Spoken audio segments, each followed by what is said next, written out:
Before you negotiate a purchase or a sale, there's 5 things you really need to know, Mark. So stick around because we're going to go through them all. Yep. I mean, I think people think negotiation is just a simple little like there's an art to it. I agree with you. There is an art to it. And I think it really takes two qualified people to get a better and good outcome. Because we both have had great agents, great outcomes, crap agents to deal with, no phone call back, ignored the irrevocability, doesn't get back to me on anything. We've had both sides of the coins, Yes. right? So the first thing is market research. You have to know your market. You have to do research in that area and figure out what a good market price would be or what is the value. You want to determine valuation at the end of the day. Diana, Mark, is this a good price? Well, let me check. Let me again, depending on the area, we in Barrie, we know boom, boom, boom, pretty much. But let's say We Oro Medante. Well, Okay, you know what though, Mark, even in Barrie, you still, depending on like, we don't know every single house, every single style of house in every single area. no, no, We no. still, once somebody likes a house, we still need to do the research. I agree to see if the price point is on cue with the last or relatively recent sale in the marketplace. And I really think today, I don't think there's a lot of that going on today. I just think people are just putting out offers and going, well, I don't know, let's just see if they accept it without doing their homework. I see it. I've got offers. I've got offers from experienced agents. They're going, I can't believe they submitted that. Like that's really, really low. Say it's been Hmm. 15 years, whatever, whatever. On the shop, Hmm. or it's heavily conditioned, or maybe selling with a backup property, and they came like, ah, oh, okay. The outcome's not going to be good.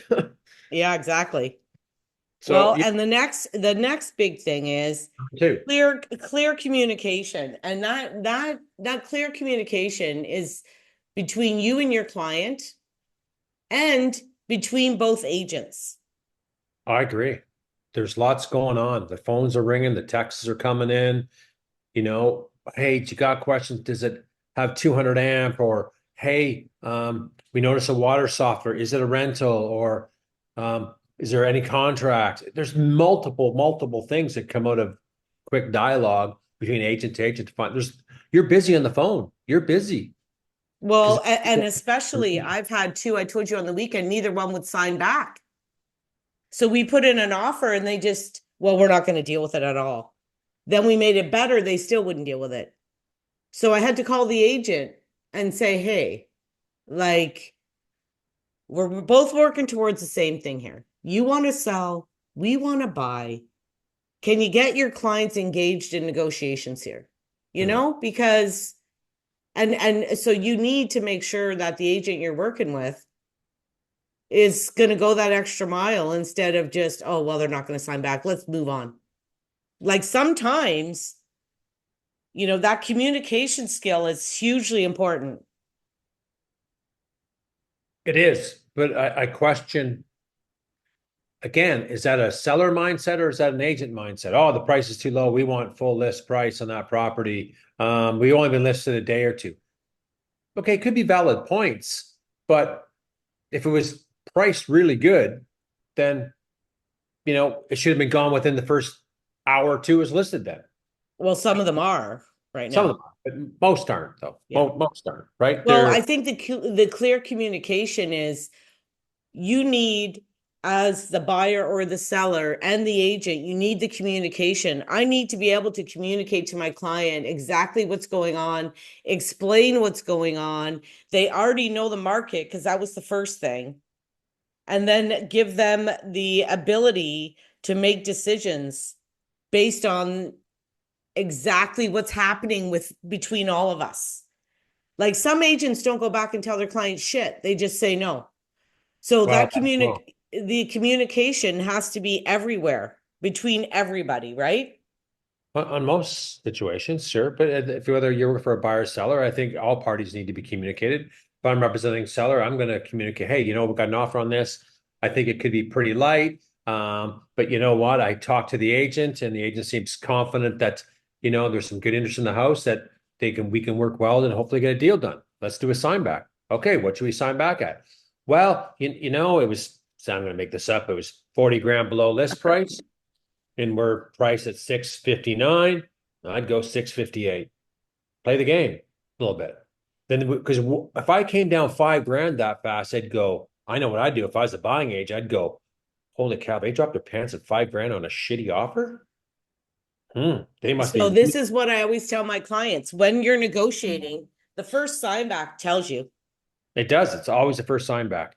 And I say the first sign, I said to them all the time, Me too. if the first sign back will tell us their motivation. Yep. I expect to sign it back at full list if we come in like this. But if you want to try that, I mean, again, we're still want to get a deal done. And again, all the research has been done. Yes, property is decently priced in the market, blah, blah, blah, blah, blah. That will tell us a tune. And if they drop 5 grand, I'd hit them hard again. That's the whole thing. The first sign back is going to tell you everything. If they won't sign back, that's telling you something too. It's right. And right. I really think too, with, if a seller was priced properly, and we'll go back to 650 price point or whatever, if they were priced properly from the get-go, that has a lot of confidence too. That should hold a lot of weight with the seller. Say, hey, we're priced good. We've got 5 showings in the queue booked for over the weekend. That's really good. There's not much listed in this price range in this neighborhood, so I'm confident we'll get a sale. You're very flexible on the closing date. Be patient. We're going to get your dollar. Yeah. Right. Yeah. So let's not drop the pants and sign it back at 5K or 10K below. And we've seen that. I've seen that. And so I'm going, wow, didn't see that coming. Well, and that brings us to the third thing, flexibility and options. Okay. So to me, the biggest thing that you have to work with when you're negotiating is time and money. Some people, if it's a faster closing, they'll give up more money because they're in trouble and they need out. Or the dates are going to work good for their closing on the other end, maybe, hey, yeah, and we need a December 10th closing date. We need that because they bought the other property. Can you do that? Sure can. I got a call the other day on my listing and it was December 10th. So yeah, we can do that. They've already sold the property in Barrie. Can you guys? Sure, we can. We'll do that. That's not a problem. Well, and this is the whole thing. When you have the time and money comes into, if I don't really have to sell, then I'll wait. Oh, I don't like that. I don't like. There's too many sellers out there doing that now. The market's No, fun. but what I'm saying is that's a negotiation thing. If they're not highly motivated because they don't have another house to go to yet, there's not a lot of high motivation, you're probably not getting it for a way below the list. The motivation is everything. We're seeing in this marketplace between 97-98% of sale price to list price. That's consistently seeing what we're seeing. Mark, I put in a sign back. I put the sign back in at 97% and they still wouldn't even sign it back. Well, I know sometimes that happens. Maybe, you know what? They got a decent product. They were priced okay. And no rush. Well, they're not buying another property. They already owned another property. Their kids living in this property. There's no rush. They could have waited. She told me, well, the closing could be in 5 months. I don't care. We don't care. Because it was priced with confidence too. And I think that's what this marketplace is missing. Not a lot of properties priced with confidence. I seen a couple today too that came out good. Couple were, but then we're off topic a bit. So let's maybe stay back on it. But to that point, we've seen stuff that's priced $1,165,000 and now it's $999 after 4 months. Was that priced with confidence? That was priced. Well, see if I get it. Well, because there's not a lot of desperate people, but that when you're negotiating, that's the whole thing. The flexibility and the options are important because you have to figure out what is important to that other person. As an agent, I need to talk to the other agent and figure out what's their motivation, what's important. Right. Can we maybe move the closing up to suit them and we move in with our mom for 2 weeks? You see that happening all the time, Could be. Yeah. right? So that's what you got to figure out. Yeah. Number 4 is the professional representation, meaning don't try to do this yourself, because we do this all day long, every day for years, and we still come up with issues trying to deal with some of these people, right? It can be tough. Negotiations aren't an easy thing at times, right? They can be very difficult. And if you got, I've dealt with some outstanding agents in my time, and I've dealt with some people that shouldn't be agents at all. And those are the tough ones to deal with, because if they're not understand the market, it's tough. It's tough. If Well, and we experience, have, it's tough. a lot of us have, almost, what do you call it? We already have a lot of relationships with certain people that we know that we do deals with all the time. Oh, for sure, for sure, for sure. I mean, those deals always go good, right? When we're dealing with local agents, they go great. Or even some out of town agents that we've done things with. Yeah, there's some history there, but that seldom happens in today's market up here. Years ago, we saw that, not anymore. So we're dealing with all different types of people today on a real estate transaction. And you have to make sure that who you're dealing with, if you feel comfortable that they're professional and if they're giving you the confidence. For Because sure. that person, if they can't talk to you and you don't trust them, you think the other agent's gonna? Yeah. Well, I know. And, for sure. And experience and confidence go hand in hand in my books. And I've gone to offer presentations when we'd like to present the offer. Okay. This is years ago. Came in, have a seat.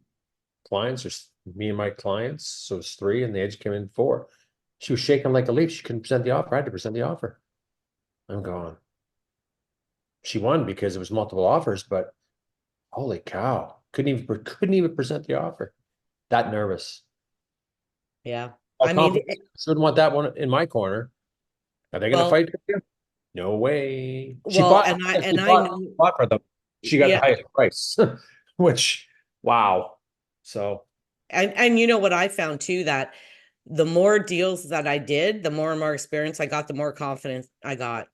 it just takes time. It just takes time, right? It's so important. And I always say, hey, whether you're a buying agent or a selling agent, people interview 2 or 3 people, interview them, because Mm-hmm. you don't just take, oh, I got referred from a friend of a friend knows someone. How many experiences I've heard from people that took that route, and they've been God, I haven't heard one good experience yet. So I know. say, I'll interview that person. Thanks for letting me know. But I'm also going to interview 2 other people as well to see where how we fit in with, working with the most qualified agent or the best, they feel comfortable with that agent, they trust that agent, they have credibility. That's where I think people should take their time. How many you've gone through it, and I've gone through it, hearing horror stories from our viewers on situations where they've done that route, or a friend of a friend, or they work with someone, their sisters are real. It's been that costs them hundreds of thousands of dollars in fuck ups. Yeah, I know. I know. Well, Ah, and the 5th thing that came up was emotional intelligence, meaning what's the motivation of people? Do you understand that, this process, there's a lot of emotions involved in it. there's tons. And you have to, when you're negotiating, try to remove your emotions. This is a deal. This is a business deal. This is about money. So I tell my clients all the time, like, you cannot get emotionally involved and say, oh, they just placed an offer that's way too low, in my opinion, I'm not signing it back. A lot of those people come up and you end up getting a deal done. They do. They do. I don't disagree. Happens And to me all the time. But you get your backup and you could just lose that person. And sometimes, well, there's a saying in our industry, your first offer is always your best. I don't know if that's exactly true, but don't let your emotions rule what you're doing. But within reason, though, when I get an offer that's, very low, of course, I always like talking to an agent whether I receive an offer, right when I get one, I always call them right away. I want to find out what I want to find out more about the buyer's motivation in a way. Yeah, Mark, they're moving up here. They want to be closer to their parents. Okay, that's good to know. Oh, by the way, have they been pre-qualified? Yep, financing's all in place. We do have a condition in there, but as you know, we like to be safe. Yeah, understand. Oh, by the way, they have two good jobs, two professionals. One's a school teacher, one's an accountant. Oh, great, great stability. All that information goes back to my seller and saying to Yes. build confidence with the buyer. Say, hey, this could work. Yeah. Um, and it could be, I'm going to make it's 60 grand below list price, but I'm confident we can do it. I talked to the agent, Mark, they just want to try this number. Please work with me on it. Okay. Then I know that it's not his number, her number. When it's the agent's number and I'm priced properly and they come like that, I have a problem with it. I I do. know. And I Well, say it to them. Where is this going? That's the number one question. Well, Mark, it's almost their max. No problem. I'll make a quick phone call, but let me call you back in 10 minutes. Let's not deal with this because it's not going anywhere. well, and this is the other thing. If they tell you, listen, they can't get higher than 650, that's their max, that's all they're approved What's my for, time? then you say, you know what, I'm sorry. You Oh, talk to your seller, yeah. and yeah, so that emotion, but you can't, the emotion of it, it has to all come down to numbers. What's the market value? What is it worth? What can you pay for it? You know what I mean? That's why pricing is so important. And Yeah. that's why it's so important. And we've seen enough videos, and we've done enough content on about the listings and our stats and about where the inventory is and why it's so high. There's a reason why it's so high. This video is not to get into that, but I could see if I was 50 grand overpriced, yeah, Mark, I'm sorry, but I did the numbers and here's the comps and they could back it up and it's 50 grand overpriced and I should know it's overpriced because I'm the guy that priced it. Yeah, send it over. I don't disagree with them or Mark, do her. you know how many people, and this is just in the last little while, I've shown a few different people, which we haven't done a deal yet, but okay, we want to go in at 600 and it's listed at 680. I'd say, sorry, why were we going in that price? I wouldn't put that offer at you. You look stupid. Well, the thing is, they If don't it's priced right, understand. if it's Well, priced, the thing is, oh, Mark, they don't understand this, and this ties back to the emotional. You are now offering somebody, you're lowballing somebody and you're upsetting them. And now they're emotionally involved and pissed off. And now yeah, they don't even want to work with you. well, Even if you come up, they don't care. that's right. It can happen. It's happened. So that's where I believe the real estate agent, him or her, whether so is that buyer client educated? I don't know. Oh, Maybe I've educated them lots of times and they don't care. then I wouldn't submit paper. That'd be me. I'd say, sorry, you know what? I think you should find another real estate agent. I'd say that. Mhm. I'm not about wasting my time. And it's not because I have some big ego. If I'm educating you on the market, what this property is worth, and I'm backing everything up, and you still want to go on 60 or 80 grand below where it should be, and this is the property is priced current for the market, why are we wasting our time? Because Mark, a lot of people want to try it and I've had clients do it and they go up and Oh, they yeah. pay. But they go up and they do pay. But they do, but where Because you like, can't what you else can't that start off high. You can start off at a lower number and go up, but you can't go down. Yeah, That's but their theory. that's a stupid offer, though. I will say that's a very stupid offer, and I wouldn't write one like that. That'd be me. You maybe or some other agent. I don't care, but I know I wouldn't write one like that because I think that's an insult, and negotiations are starting off on the bad foot right away. Well, and I From the tell back, people that and you can insult people, they should listen. and to the point where sometimes they won't deal with you at all. I've had it, Right. So and I that warn them. because you're gonna get the question, okay, you send me that off. Okay, Dan, where's this going? And you didn't give me the answer that I wanted. We wouldn't sign back. I We'd know. say sorry. No, we're not going to sign this back because we feel we're not wasting our time. We feel that this isn't going to come together. Hmm. So there's lots of good points, and I think there's lots of good points on both sides. And I really think it has to do with the pricing and it has to do with the relationships and the education of what both parties, we're trying to bring these parties together to, be happy with the price and be happy with what they bought. We My don't, goal at the end is everybody's happy. well, for sure, for sure. And I believe happy outcomes come from properties priced for a market. When properties aren't priced for a market, nothing's happening. Yeah, but sometimes you got to negotiate that. You got to educate the agent. Do you know how many times I've been in negotiations and I've actually had to tell the agent what to tell their seller? I've Yeah, had to actually send them comparables and say, that's unbelievable. Like that's happens all the time. that's poor representation. So there it comes down to, folks, is that you should be really interviewing 2 and 3 people. Mhm. That's what people should be doing. And they're not doing it today. So they're settling for this type of representation. You're putting your biggest asset in the line. You're buying a property. You're making massive decisions on poor quality agents and bad advice and bad education. I don't know. And we see it all the time in our business. Well, I see it all the time. But anyway, Hey, if you like the comment, hit the like, subscribe. And I hope these pointers helped you. And you know what? If you already are committed to an agent, ask a lot of these questions we talked about. ask them all. Yeah. Ask them all. Interview them. Well, if the agent isn't telling you what the buyer, like the stuff we talked about, then ask the agent to ask the other agent. Yeah, there's You know what lots. I mean? Find out.